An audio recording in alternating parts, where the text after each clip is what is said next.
bapak ini malah sukses, nggak ada. WTS, maaf, ngerti nggak kalau kelakuannya elek? Ngerti bukan nek kelakuannya elek? Maka nggak ada perempuan nakal yang kepingin mewariskan perbuatannya kepada anak-anaknya. Kau no, wong wedok nakal, ndongakno anake, muga-muga luwih laris di bangkuan. Kau. Sekali lagi, ini nggak bisa dibohongi. Hati nggak bisa dibohongi. Maka orang melakukan kebaikan sama orang melakukan kejelekan, itu perasaan di hati pasti berbeda. Halo. Neng ngelakoni apik mesti neng hati tenang, bahagia. Neng ngelakoni elek mesti neng hati gelisah. Ibu, Mbak.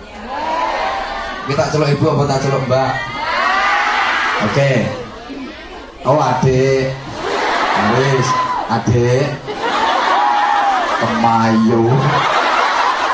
Oke. Uang itu nek nglakoni apik mesti ning ati tentrem bahagia, tapi nek nglakoni elek mesti ning ati resah, gelisah. Pasti itu, pasti. Coba saya tanya, bawa uang sendiri sama bawa uang organisasi rasanya sama apa beda? Beda.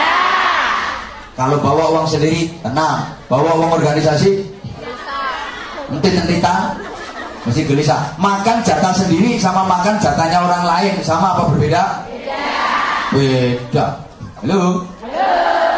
Di bawah suami sendiri sama di bawah suami orang itu rasanya sama apa beda?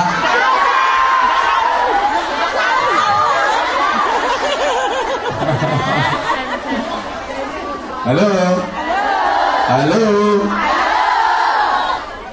Jangankan manusia, kucing saja ngelakoni apik karo ngelakoni elek itu sikapnya berbeda.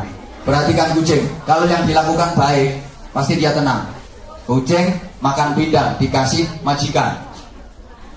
Saya bukan bermaksud membanding-bandingkan majikan dengan sampean. Jangan terlalu sensitif, Pak. Ada kucing dikasih pindang sama majikannya, resmi itu milik dia, di tempat biasa dia makan, pasti tenang dia makan. Mesti anteng, mangan iso khusyuk, ngalang-ngali sholatnya sampean. Karena sampean sholat gak pernah khusyuk. Lah wong enak-enak ruko diceluk majikan kewakilan gitu. Sholat dengan majikan itu penting majikan.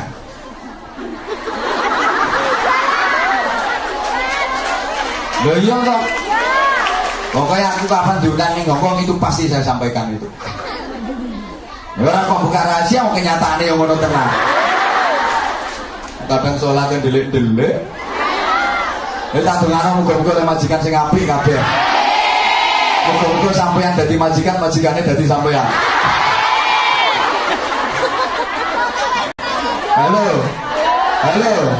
Coba kucing mangan resmi halal subhanallah tenang. Apa ana bledek tawar. Jare kucing emangnya gue pikirin santai, gak ngereket. Tapi ana kucing nglakoni barang orang kena. Pindang ditutupi rapet tindian tep lah kok diokeh, diongkat. Delon arep ngokeh mesti pendirangan. Petik pendelik pasti.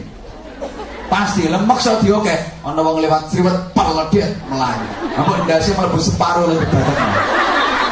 Itu kucing yang ngelakuin gak ngena. Maka cirinya orang yang baik, halo. Al khairu yuhibbul khaira wasyarru yuhibbus syarra.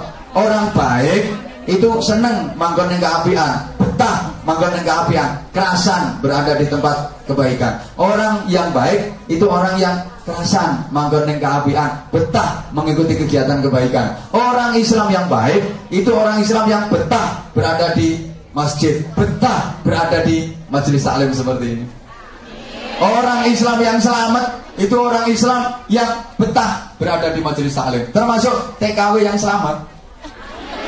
Itu TKW yang betah kerasan berada di majelis taklim, kerasan berada di pengajian. Padha karo iwak sing selamat, iku iwak sing betah kerasan manggon ning jero banyu. Ana iwak kok ora kerasan manggon ning jero banyu, iku tandane iwak njaluk digoreng. Ana TKW ora kerasan manggon ning pengajian, iku tandane TKW njaluk digoreng.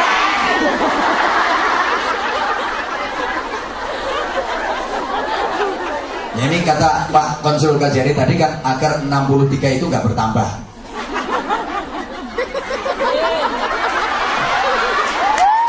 Kalau ada lagi digoreng saja. Tapi selama sampean seperti ini, insya Allah aman. Tapi nggak mungkin zaman seperti ini terus, nggak mungkin. Apa sama janji akan seperti ini terus? Di kamar mandi?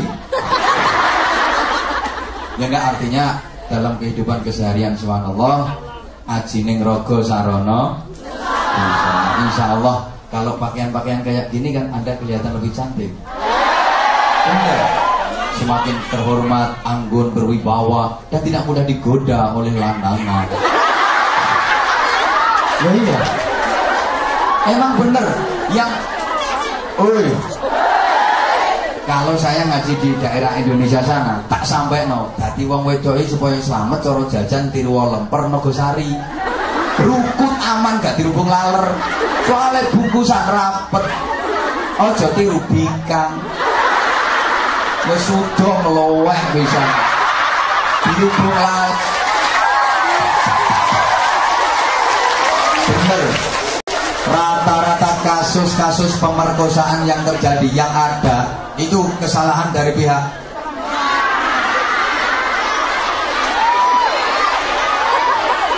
rata-rata kasus asusila yang ada itu rata-rata kesalahan dari pihak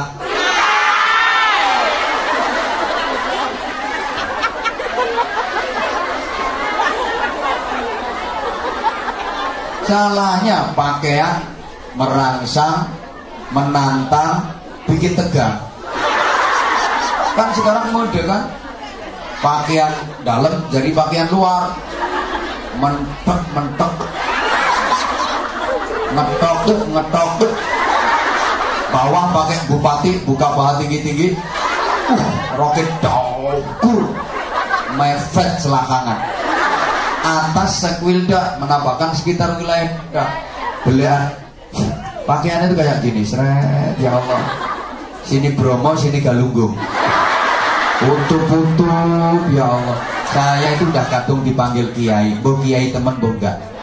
Tapi udah kadung dipanggil kiai, dia saya rodok no. Lah sering kelihatan kayak gitu, ya Allah, bener. Kulo niku lek ngertos ngoten niku masya Allah. Yo seneng jadi.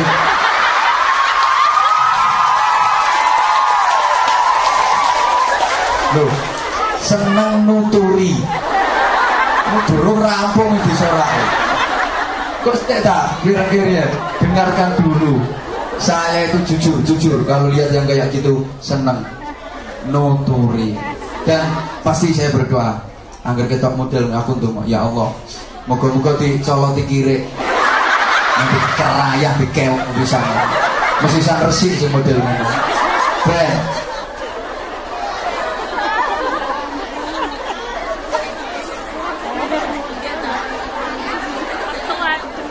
Halo. Hati, fuadun. Ya, sekarang saya kirim pemahamannya. Tak kirim pemahamannya di sini, Mbak. Tak kirim pemahamannya dulu. Kolbu tadi di mana? Kolbu tadi di mana? Rupanya ya cerdas-cerdas. Tak potongan tapi cerdas-cerdas. Informasi yang masuk ke otak manusia itu sumbernya dari mana? Otak mana? Informasi yang masuk ke otak kita itu sumbernya dari mata dan telinga. Dari mata dan dari mata dan apa yang dilihat mata, apa yang didengar telinga masuk ke dalam otak. Ditimbang-timbang oleh otak, kemudian turun ke hati, tertanam di hati, muncul secara spontan jadi perilaku. Saya ulang. Apa yang dilihat mata, apa yang didengar telinga, itu masuk ke otak. Ditimbang-timbang oleh otak, turun ke hati, tertanam di hati, muncul spontan jadi perilaku, jadi akhlak. Maka perilaku, akhlak, moral, karakter itu tergantung apa yang masuk dan tertanam di hati.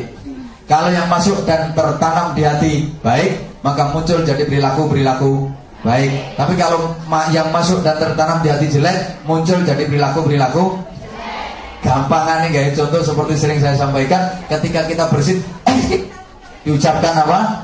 Alhamdulillah. Itu karena memang yang masuk dan tertanam di hati kita Allah Maka begitu spontan keluar, alhamdulillah. Yang diucapkan pasti baik. Tapi maaf, kadang kan ada orang yang bersin itu yang diucapkan bukan alhamdulillah, bukan menyebut nama Allah, tapi malah nama-nama makanan. Wakeh ngono. Bakso, soto, es teh, ada wajib. Itu maaf, berarti yang masuk dan tertanam di hatinya adalah departemen perbadokan. Ini spontan kok, spontan, bener spontan. Iya, kita lagi jalan, kaki terantuk batu, sikil kesandung batu, jebret, innalillah, masya Allah, ya Allah. Ini memang yang masuk dan tertanam di hati kita Allah, maka metune apik. Tapi kadang ada orang yang lagi jalan kesandung, jebret, yang diucapkan malah nama-nama binatang. Pokoknya kewan sikil papat yang metu kabeh. Itu berarti kelakuannya kelakuan binatang. Oh no, wedok bisa melakukan asu, ya Allah. Kesandung jebret, jarang, ya. Itu berarti wataknya watak jarang. Itu ini mau wedok itu jarang persis. Polanya kaya jarang, gidrang-gidrangnya kaya jarang, rambutnya ya kaya jarang. Halo. Nguyuh ya kaya jarang. Mau panjang jarang. Sorry. Ini sekali lagi karakter. Maka otak, hati harus dilatih dengan ucapan yang baik.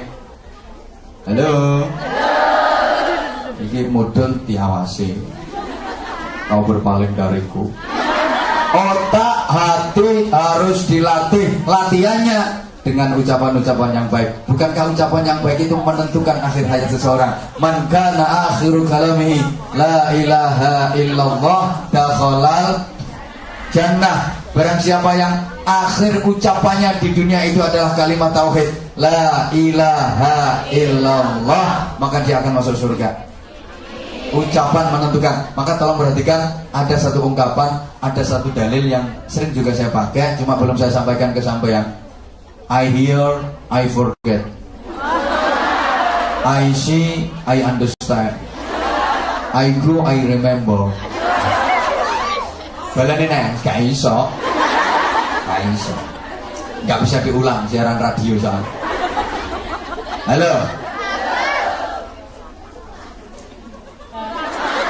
Sami'na fanasina. I hear, I forget. Nanti reken no. Entah angen-angen kok kaya wong bintul. Saya dengar, saya lupa. Uy. Jadi capek lu gue. I hear, I forget. Saya dengar, saya lupa. Sesuatu itu kalau cuma didengar mudah terlupakan. Saya ulang, sesuatu itu kalau cuma didengar mudah terlupakan.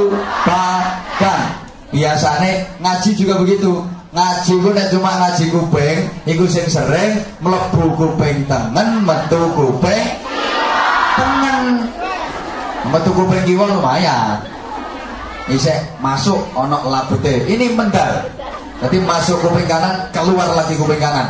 Mendal. Maka jangan hanya pakai telinga. Sesuatu yang hanya berdasarkan telinga itu sering salah faham dan sering menimbulkan faham yang salah. Kan banyak fitnah itu gara-gara bisik-bisik tetangga. Gak harus tetangga. Gara-gara ini. Halo. Maka terusannya, I see, I understand. Ya, tiba-tiba kau gede-gede dulu. Enggak tahu kalau di belakang saya banyak orang-orang besar. Mana usah kali takut besar apanya? Ya, besar orangnya. Saya lihat, saya mengerti. Ngomong ada ngrungokno sampeyan ra ngrungokno aku. Saya lihat, saya mengerti.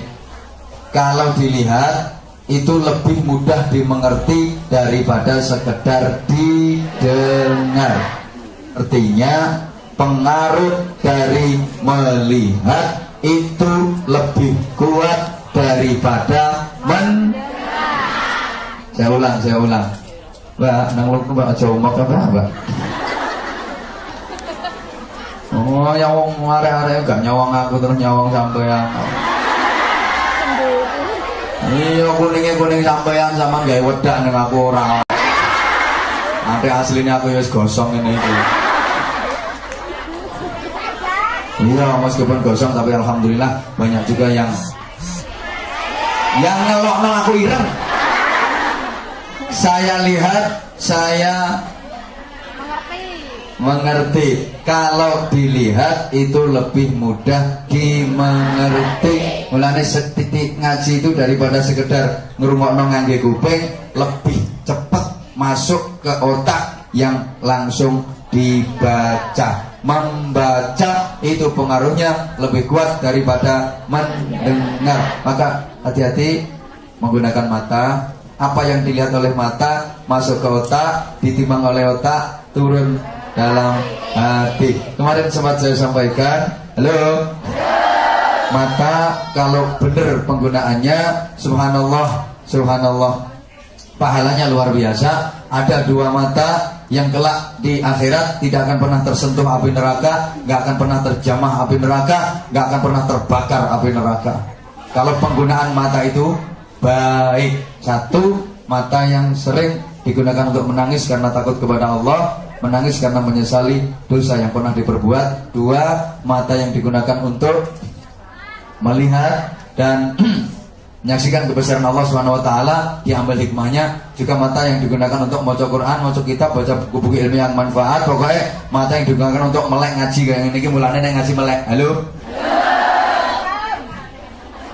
Sing merem tolong jonggrokno pisan. Ngeruweti. Merem niku nulari kok. Yang paling kuat adalah I remember. Saya kerjakan, saya teringat. Saya ulang, saya kerjakan, saya teringat. Perilaku lahir itu pasti membekas ke dalam batin. Ketika kita lakukan, kita pasti akan selalu teringat. Bahkan tolong perhatikan, apapun yang direkam oleh otak kita itu tidak pernah hilang, hanya tertindih oleh kepentingan sesaat dan suatu ketika bisa muncul kembali. Halo. Apapun yang direkam oleh otak kita itu nggak pernah hilang, hanya tertindih oleh kepentingan sesaat dan suatu ketika bisa muncul kembali. Saya tanya jawab yang jujur. Mbak yang hadir di sini dulu pernah naksir seseorang? Pernah naksir seseorang? Tapi nggak kesampaian? Kasihan. Saya juga pernah, jujur.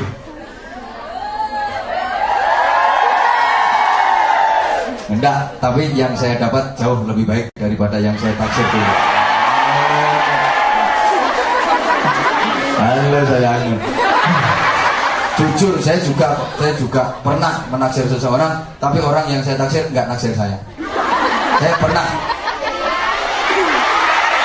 Saya nggak merasa patut untuk dikasihani. Kenapa? Karena yang saya taksir dengan yang saya itu justru lebih baik yang saya dapat. Lebih baik yang dapat. Justru yang dulu saya taksir nggak mau itu pasti sekarang menyesal luar biasa dia.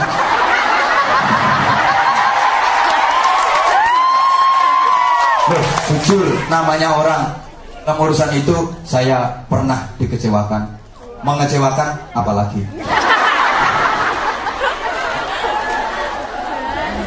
Enggak, mudah-mudahan kita semua yang hadir ini tidak pernah dikecewakan dan tidak akan pernah mengecewakan.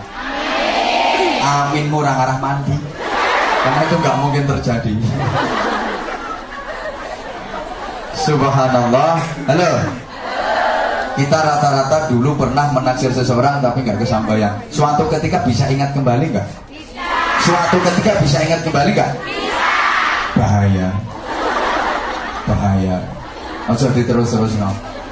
Saya tanya lagi, waktu kecil dulu, halo? Yang datang di sini waktu kecil dulu pernah nyuri nggak? Siapa yang nggak pernah nyuri sama sekali angkat tangan?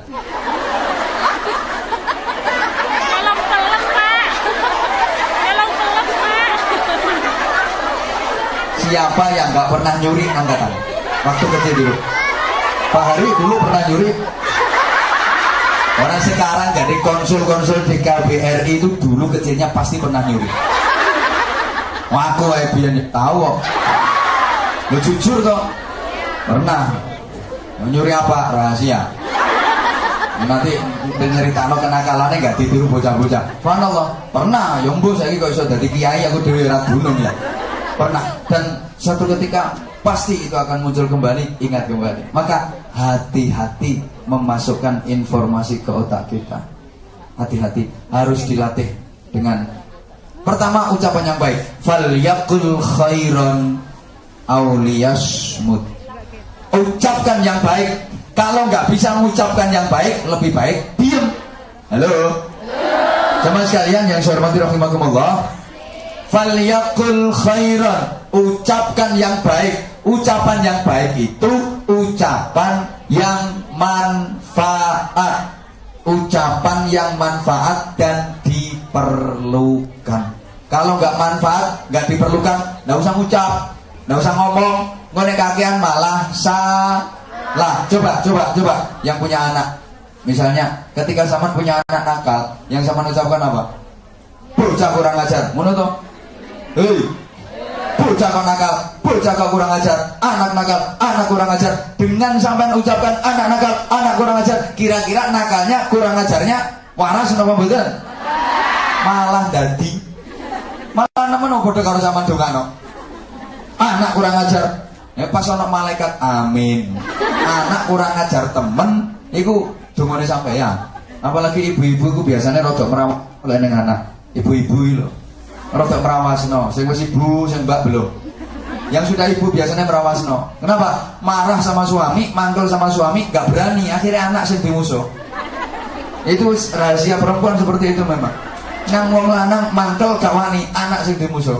Subhanallah. Kadang anak bocah kualat. Ya Allah, kena kualat teman mandi ucapannya sampean dhewe. Lah nek anak sampean kualat berarti sampean mbok-mbokane. Nek sampean meteng iku berarti gembel wong. Sampeyan manak nguweden kuwi yang ngetokno wong. Nek sampeyan gerangane wong kualat. Janganlah, jangan seperti itu. Coba ketika anak nakal sampeyan astagfirullah, subhanallah, ya Allah, kira-kira jadi marah enggak? Gak kira ana wong marah karo zikir. Ketok anak kok subhanallah. Yakin gak mungkin. Gak mungkin jadi marah. Wis sampeyan nggo sapu ya, nggo sapu, kadang mbok seblek anakmu. Misale wis Yus pokoknya sing apik lah, apa subhanallah, apa Allahu akbar, ya Allahu akbar kok koyo ate nglawan setan ya sama kan. Ya ojo terlalu Allahu akbar lah. Iku koyo tani arep mateni wong kafir ae. Lha nek nganten anyar. Nganten anyar gak apa-apa. Dalam kamar Allahu akbar. Biar mertua dengar wah lagi sholat ini. Allahu akbar. Dipikir sholat padahal ya sholat. Padahal sholat gitu. Nek musuh anak ya Allahu akbar. Ya Allah. Astagfirullah, subhanallah. Andaikan itu memukulnya bukan karena nafsu. Andaikan terpaksa kok nyebles tenang, itu nyeblesnya bukan karena nafsu dan tidak ditunggangi setan. Karena setan gak mungkin barengi wong sing zikir. Iya, andaikan terjadi. Tapi insya Allah ketika yang kita ucapkan astagfirullah, masya Allah, ya Allah, mungkin jadi marah. Gak mungkin jadi marah. Saya ngomong-ngomong, marah itu boleh apa enggak? Marah itu boleh apa enggak? Boleh. Oke, kalau boleh tolong tunjukkan saya perda mana yang memperbolehkan orang marah itu. Perda mana yang memperbolehkan orang marah? Halo? Kalau ayat Quran ayatnya mana? Kalau hadis hadisnya yang mana? Saya kepengen tahu. Tegas iya, kalau marah enggak. Yang ada itu wal kaudhiminal ghaidha wal 'afina 'anil nas. Kan seperti itu. Orang yang bertakwa itu siapa sih? Orang yang mampu menahan amarahnya dan mudah memaafkan orang lain. Ya, Niku ayatnya wasari'u ila maghfiratin min rabbikum wa jannatin 'arduha as-samawati wal ardu u'iddat lil muttaqin. Siapa itu muttaqin? Alladzina yunfiquna fis sarra'i wad dharra'i wal kadhiminal ghaidha wal 'afina 'anil nas. Orang takwa itu orang yang mampu menahan amarahnya dan mudah memaafkan orang lain. Mampu menahan amarah. Berarti marah itu tidak boleh. Halo? Di ayat lain, wasyabirina fil ba'sa'i wad-dharra'i wa hinal ba's. Orang-orang yang mampu mengendalikan diri di setiap menahan amarahnya di setiap kesulitan, kesempitan, penderitaan. Wasabirin, orang-orang yang mampu bersabar fil ba'sa wa dharra wa hinal ba's, dalam keadaan kesulitan, kesempitan, berbagai macam penderitaan. Sabar, sabar dan sabar. Lawannya sabar adalah marah. Lu. Di hadis yang lain lebih tegas Rasulullah menyatakan la taghdab walakal jannah. Jangan marah, maka bagimu surga. Jangan marah, maka bagimu surga. Kalau marah, bagimu neraka. Berarti marah boleh apa enggak? Boleh apa enggak? Alhamdulillah, langsung berubah. Belum setengah menit sudah berubah. Tadi boleh, sekarang enggak. Ini bukan berarti pelit-pelan, enggak. Bukti bahwa sampean itu cerdas. Cerdas nih roke. Enggak boleh. Maka kalau mau marah, tolong ucapkan kalimah-kalimah thayyibah. Maka nanti insya Allah nggak akan jadi marah.